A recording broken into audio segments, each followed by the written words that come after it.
جب منزل اللہ کو راضی کرنا ہوگا تو دنیا خود بخود قدموں میں آئے گی. ہمارے بڑے فرماتے ہیں ان سے مت توقع رکھو 10 روپے کی بھی، کیونکہ ان کو ہمارے منصب اور معیار کا پتہ ہی نہیں. اگر ان کو منصب اور معیار کا پتہ ہوتا تو ان کے گھر کا ہر فرد قرآن کا قاری ہوتا، حضور کے دین کا وارث ہوتا. آپ کو پتہ ہی نہیں. اب اس کو رکھ دو تھوڑی دیر، بس یہ تھوڑا سا اس کو کلوز کر میرا بچہ، اس دائرے میں نہ کسی کو آنے دے، تیری مہربانی. درود شریف پڑھیں، اللہم صلی علی سیدنا و مولانا. اگر آپ کو اس منبر اور محراب کی حیثیت کا اندازہ ہوتا تو سارے نہیں، ہر گھر سے ایک فرد تو اس کا وارث ہوتا. لیکن بد نصیبی، آپ کو ڈالر کی پہچان، پاؤنڈ کی پہچان، انگلینڈ کی پہچان، پوری دنیا کی مصنوعات کی پہچان نہیں پہچان، اس منبر اور محراب کی پہچان. مال باپ کی وراثت سے ملتا ہے، دولت، زمین، دھن، عزت، شہرت، عہدہ وراثتوں سے ملتا ہے. علم، منبر، محراب آمنہ کے لال کی وراثت میں سے ملتا ہے. ہم حضور کی جاگیر کے وارث ہیں، اور اسی لیے ہمارا پہناوا آپ سے مختلف ہے. مت ناراض ہوئیے گا. آپ کے بالوں کا سٹائل ہمارے سے مختلف ہے، آپ کی داڑھی کا سٹائل ہمارے سے مختلف ہے، آپ کے کپڑے کرتے کا سٹائل مختلف. کیا مجھے کالر لگانا نہیں آتا؟ میرے بچوں کا بھی یہی حال ہے، میرے خادموں کا بھی یہی حال ہے. آپ نے کالر کیوں لگایا؟ کس سے پوچھا کہ مسلمان کے لیے جائز ہے؟ ساری گلنا چھوڑو. آپ عیسائیوں کے چرچ میں جائیں، آپ صلیب کا نشان دیکھیں گے، ایسے ہے نا، ایسے. تو ایک پٹی یہ اور 2 پٹی کونے، یہ آپ کے گلے میں صلیب ہے. عیسائی نہیں ہو لیکن عیسائیوں کا مونوگرام آپ کے گلے میں. جنہیں دین کی وراثت مل جائے وہ اس لباس کے، اس کالر سے بھی پرہیز کرتے ہیں، پہن سکتے ہیں. لیکن شریعت، اسلام اتنی سی بھی اجازت نہیں دیتا کہ مسلمان کا کوئی طور طریقہ عیسائیوں کے، یہودیوں سے، ہندوؤں سے کافر ہو سکے. یہ تو آپ کی، اس پر میں داد دیتا ہوں کہ 5-5 ہزار کا جوڑا، 1500 روپے سلائی، پھر بھی حضور کی منشا کے خلاف. 6 سنتیں آپ لوگوں میں تھی بزرگوں، 6 سنتیں آپ میں تھی. تم بھی شلوار قمیض میں آ گئے. جو ہمارے بوڑھے تھے 6 سنتوں کے تابع دار تھے. ہر بوڑھے کے سر پہ ٹوپی اور پگڑی ہوا کرتی تھی، چکور دامن ہوا کرتا تھا، چمڑے کا جوتا ہوا کرتا تھا، تہمد ہوا کرتی تھی، ہاتھ میں لاٹھی اور بین والا گلا ہوا کرتا تھا. یہ آمنہ کے لال کی 6 سنتیں ہیں. ہر چلتا پھرتا تمہارے ٹھکر کے وڑائج کا بوڑھا حضور صلی اللہ علیہ وسلم کی 6 سنتوں کو زندہ کر کر روزانہ اپنے نامہ اعمال میں 600 شہیدوں کا ثواب لکھواتا تھا. آہستہ آہستہ ترقی ہوتی گئی، یہ چیزیں اندر سے نکلتی گئی. عصا، یہ ڈنڈا، یہ جب بوڑھے ہوں گے، اپاہج ہوں گے، فالی زدہ ہوں گے، معذور ہوں گے، تبھی ہمارے ہاتھوں میں آئے گا. نو، سنت حبیب مفتی محمد اختر صاحب بھاولپوری اور دوسری دیگر کتابوں میں ہے کہ سنت سمجھ کے ڈنڈا ہاتھ میں پکڑ کر قدم اٹھانا، اس عصا کی برکت سے ہر قدم پر اللہ 1000 نیکیوں کا ثواب عطا فرماتا ہے. اب سارے عاشق رسول ہو. رسول اللہ صلی اللہ علیہ وسلم کا ناشتہ کیا تھا؟ بولنا، حضور کو ناشتے میں کیا پسند تھا؟ علماء فرماتے کھجور. حضور علیہ السلام ناشتے 3 چیزیں دسترخوان پہ ہوا کرتی، سرکہ، شہد، کھجور. فرمایا جس گھر میں یہ 3 چیزیں ہوں، کیا چیز؟ سرکہ، شہد، کھجور. جس گھر میں یہ 3 چیزیں ہوں اس گھر میں موت آئے گی، فاقہ اس گھر میں نہیں آئے گا. لیکن ہمیں صرف اتنی پہچان ہے، آئے تھے، کلمہ پڑھا، ہم ان کے ساتھ نسبت جوڑ بیٹھے، اس کے علاوہ کچھ پتا. آج ایک بات کا عہد کرو، وعدہ کرو کہ اپنے گھر میں ایک کتاب سنت حبیب صلی اللہ علیہ وسلم ضرور لے کے آئیں گے. ایک میرا بھائی ارشد ندیم تھا ہے جس نے اولمپک میں یوں ڈنڈا پھینکا اور پوری دنیا کے اندر اس کا تعارف ہو گیا. فریجوں کے اوپر اس کا نام، بچوں کے بوٹوں کے اسکول کے شوز کے ڈبوں پہ اس کا نام، یونیفارم پہ اس کا نام، شادی کے دن جو دولہا بن رہا ہے اس کی کمر کے پیچھے جو ویسٹ کوٹ ہے اس کی کمر پہ اس کا نام. یعنی ایک نے ڈنڈا پھینکا، اس کا تعارف بڑا تو کیا بچوں کو بھی ہو گیا، چھوٹے چھوٹے بچے، چوسنی پہ وہ، فیڈر پہ وہ، واکر پہ وہ، دولہے پہ وہ، پیمپر کے پیکٹ پر بھی وہ آ گیا. مثال دے رہا ہوں. کتنی بد نصیبی کی بات ہے ذی شعور عقل مند لوگوں. ایک نے ڈنڈا پھینکا، وہ پوری دنیا کے اندر پہچان کر گیا. دوسرا طائف کی گلیوں میں پتھر کھاتا رہا، امت کو اس کا نام بھی نہیں آتا. بیچاری جو اپنے گھر والوں سے پوچھو، جو اپنے بچوں کو بٹھا کے کھانے میں پوچھنا.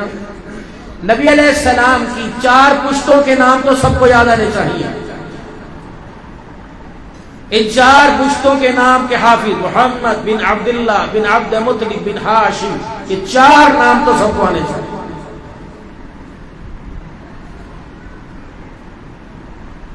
سارے گوشت لینے جاتے ہو، گوشت لینے جاتے ہو، اے گول گول بوٹی پا دے، قیمہ بنانا، گول پا دے گول. اللہ کے نبی نے گول کھائے نہیں.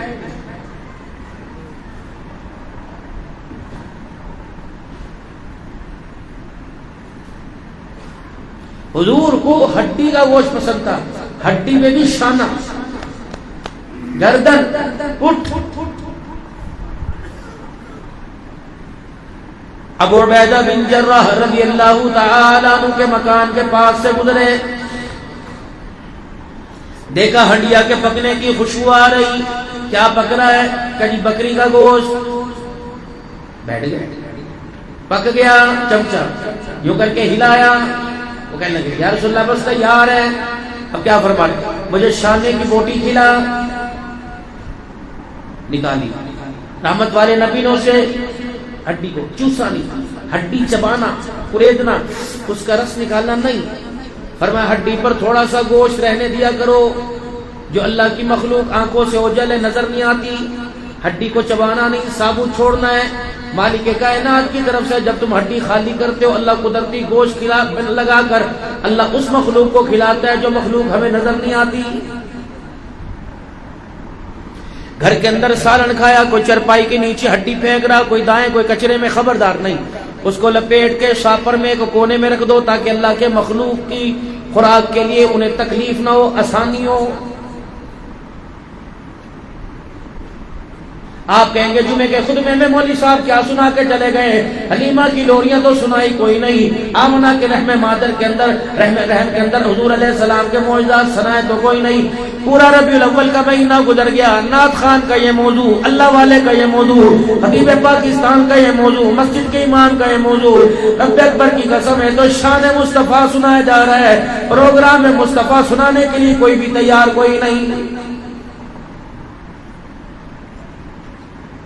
پروگرام مصطفیٰ یہ ہے کہ ہر میرا امتی کلمہ پڑھ لے، جہنم سے بچ کے جنت کے اندر جانے والا بن جائے. میرے عزیزو، یہ کامیابی کا سبق، یہ کامیابی کا تاج اس وقت ملے گا جب اپنے پورے وجود کو، پورے کردار کو، پوری زندگی کے لمحات کو حضرت محمد مصطفیٰ صلی اللہ علیہ وسلم کے قدموں میں ڈھیر کرنا پڑے گا. اس کے نبی سے ملتے ہیں جنت کے راستے، اللہ سے ملاتے ہیں سنت کے راستے. جتنے مرضی وظیفے پڑھ لو، جتنی مرضی میرے عزیزو اللہ اکبر لوگوں کے بتائے ہوئے وظیفے پڑھ لو، کامیابی کا تاج نہیں پہنو گے. حضرت مولانا صاحب رائیوند کے اجتماع میں آیا کرتے ہیں، فرمایا کرتے ہو لوگوں مسنون دعاؤں کو یاد کر لو، کیونکہ مسنون دعاؤں نے قبولیت کے راستوں کو دیکھا ہوا ہے. اس امت کی کامیابی کا راج پیسہ نہیں تھا، اس امت کی کامیابی کا میرا عزیز و راج عہدہ نہیں تھا، اثر و رسوخ حکومت سے تعلقات نہیں تھے. اس امت کی کامیابی کا راز اللہ سے تعلق تھا اور مسائل کا حل 2 رکعت صلاۃ الحاجات سے. اب ان سے پوچھو صلاۃ الحاجت ہے کیا، بتائیں گے نہیں، پتہ ہی کوئی نہیں۔ بڑے سے بڑا کام درپیش ہو جائے، نوکری کا مسئلہ آ جائے، محکمے کا مسئلہ آ جائے، زراعت کا مسئلہ آ جائے، بڑی سی بڑی پریشانی آ جائے، وضو کر 2 رکعت صلاۃ الحاجت پڑھ کے اللہ کے دربار میں دعا کر لے۔ اگر مالک کائنات کو سجدہ پسند آ گیا، ہاتھ منہ پر پھیرنے سے پہلے اللہ مسئلہ حل فرمائے گا۔ یہ آپ زندگی کا معمول بنائیے، ظہر کے بعد، مغرب کے بعد، عشاء کے بعد 2 رکعت صلاۃ الحاجت۔ دنوں کے اندر دیکھیں آپ کے کام کیسے بنے گے۔ ابو عبیدہ مجھے شانہ کھلا، نکال دیا، ہڈی دائیں، گوشت کھا لی۔ ابو عبیدہ مجھے اور شانے کی بوٹی دے، ابو عبیدہ مجھے اور شانے کی بوٹی دے۔ یہ حضور کی طرف دیکھو کیا ہوا۔ اللہ کے نبی بکری میں 2 شانے ہوتے ہیں،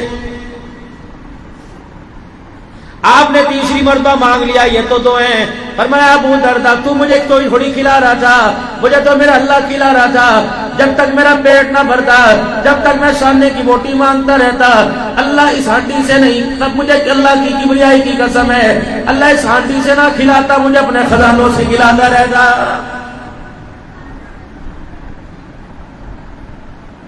لا ترد الصلاۃ، 3 چیزوں کا کبھی انکار نہیں کرنا۔ تمہیں کوئی دودھ پیش کرے، تمہیں جتنا بھی مرضی پرہیز ہو، آقا کی پسندیدہ مشروب سمجھ کے ہاتھ میں لے لینا، ساتھ والے کو پلا دینا، بیٹی کو پلا دینا، یار کو پلا دینا، لے کے ٹیبل پہ رکھ دینا۔ دودھ کا انکار نہ کرنا، تم اس چیز کو نہ ٹھکراؤ جس کو سارے نبیوں کے سردار نے پسند فرمایا ہے۔ والمسادہ، گول تکیا۔ اگر کسی محفل کے اندر جاتے ہو، تمہیں کوئی تکیہ پیش کرے، اے ٹولا لو، نہیں میں تے بڑا گناہگار ہوں، خبردار، یہ عزت کی نشانی ہے، تکریم کی نشانی ہے۔ رحمت عالم صلی اللہ علیہ وسلم نے اسے منع کرنے سے منع فرمایا ہے۔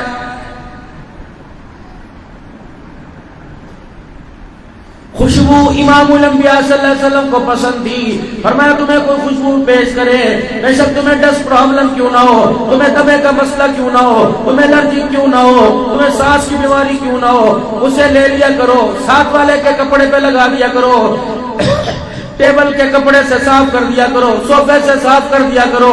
خبردار اس چیز کو نہ ٹکرانا جس کو ختم نبوت کے تاج والے نے پسند فرمایا ہے۔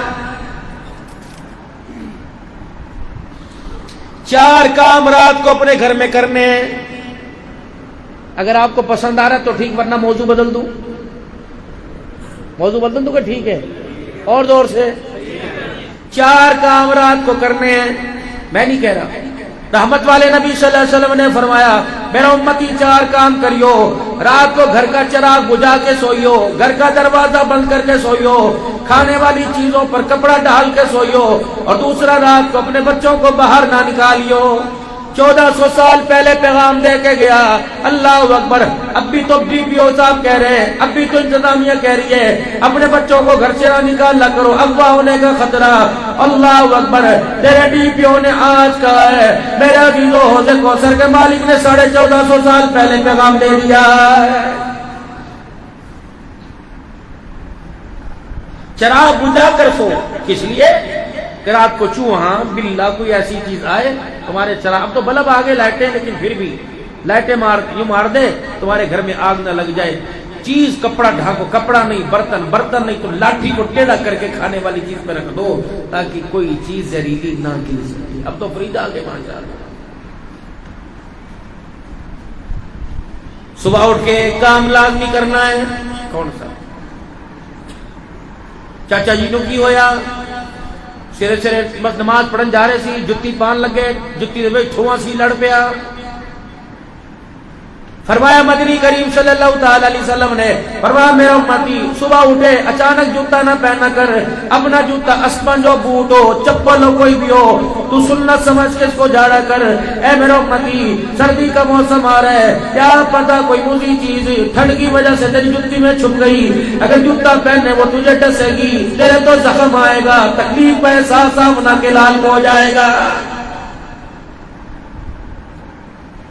ایک اور کام، صبح جب تو اٹھا کرے یہ چھوٹی انگلیاں، یہ سیرت ہے، یہ چھوٹی انگلیاں آنکھوں میں گیڑ چبڑ موبائل دیکھ دیکھ کے یہ چھوٹی انگلیاں سب سے پہلے اپنی یوں آنکھوں پہ ملا کر، ابہام کا یہ اوپر والا حصہ یوں کر کے اپنے چہرے پہ یوں کر کے پھیرا کر، پھر پڑھا کر الحمدللہ الذی احیانا بعدما اماتنا والیہ النشور۔ اگر عربی میں نہیں پڑھنا آتا کہا کہ اللہ تیرا شکر ہے جس نے موئے کو دوبارہ زندہ کر دیا، مالک کائنات، اللہ اکبر، لوٹ کے تو تیری طرف ہی تیرے بندوں نے واپس جانا ہے۔ پھر کیا کرنا ہے؟ خبردار، اچانک اٹھا، قصور تیرا تھا، 8 بجے اسکول کالج لگ رہے، 7:45 بجے اٹھا، اٹھ کے یوں کر کے چھلانگ مار دی، خبردار تو چھلانگ مارے گا تیری حرکت قلب بند ہو جانے کا خطرہ ہوگا، دل کی حرکت کا، دل کے خراب ہو جانے کا خطرہ ہوگا۔ پہلے بیٹھ کر اپنے وجود کو ذرا مضبوط کیا کر، جب سو رہا تھا تیرا وجود ڈھیلا ڈالا تھا، اپنے وجود کو ذرا صحیح کیا کر، پھر بستر سے پیر اتارا کر۔ میرے عزیزو، ڈاکٹر کی تحقیق اب ہوئی، انہوں نے کہا اچانک بستر سے اٹھنا نہیں چاہیے ورنہ دل بند ہونے کا خطرہ ہے۔ تیرے ڈاکٹر نے آج بتایا، رب اکبر کی قسم ہے، طبیبوں کے طبیب نے 1450 سال پہلے بتا دیا۔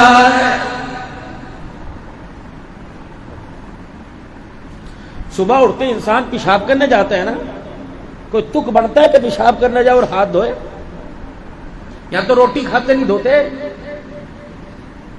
فرمایا فقہ کا مسئلہ ہے، ابتدائی کتابوں کے اندر پڑھایا تھا، فرمایا جب صبح کرے تو باتھ روم میں جانے، ٹوائلٹ ٹٹی خانے میں جانے سے پہلے اپنے ہاتھوں کو دھویا کر، برتن کو ہاتھ لگانے سے پہلے، کپڑے کو ہاتھ لگانے سے پہلے، باتھ روم میں جانے سے پہلے اپنے ہاتھ کو دھو کلی کر، اللہ اکبر، حتی یغمسن احدکم، اپنے ہاتھوں کو دھو لیا کر، اینا باتت یدہ، کیا پتا تیرے ہاتھوں نے رات کہاں گزاری، آگے لگے پیچھے لگے، ایسی جگہ لگے، کوئی جگہ ناپاکی میں شامل ہے، جسم تو پاک ہے لیکن حیا میں شامل ہے۔ کملی والا اتنا نفیس ہے، نفاست والا دین لے کے آیا اور امتی کو بھی نفاست والا دیکھنا چاہتا ہے۔ اندازہ لگا جو دین باتھ روم میں جانے کے لیے جانے سے پہلے ہاتھ دھونے کو حکم کر رہا ہے، وہ دسترخوان پر ہاتھ دھوئے بغیر کیسے بیٹھنے کی اجازت دے رہا ہے؟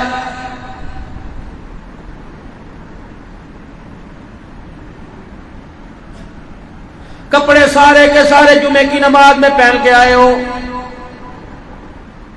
قربان جاؤں آمنہ کے لال، مکے کے در یتیم پر، جس نے آپ کو مجھے کپڑے پہننے اور اتارنے کا طریقہ بھی بتلا دیا ہے۔ فرمایا میرا امتی پہلے کرتا پہننا ہے، تو نے سلوار پجامہ تحمد نہیں پہننی، پہلے کرتا پہننا ہے، کرتے کو پہلے دائیں آستین سے، پہلے یہ آستین، پھر گلے میں پہننا، پھر بائیں آستین میں پہننا، جب اتارے گا پہلے بائیں آستین سے اتارے گا، پھر اپنے گلے سے اتارے گا، پھر دائیں آستین سے۔ اسی طرح شلوار کو بھی تو نے اللہ اکبر بیٹھ کے پہننا ہے۔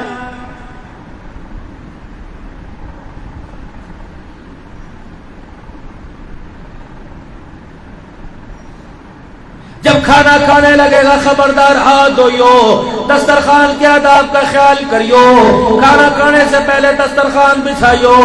جس گھر کے اندر دسترخوان بچھ جاتا ہے، اللہ کی عزت کی قسم ہے، اس گھر کے دسترخوان کے اندر اضافہ ہونا شروع ہو جاتا ہے۔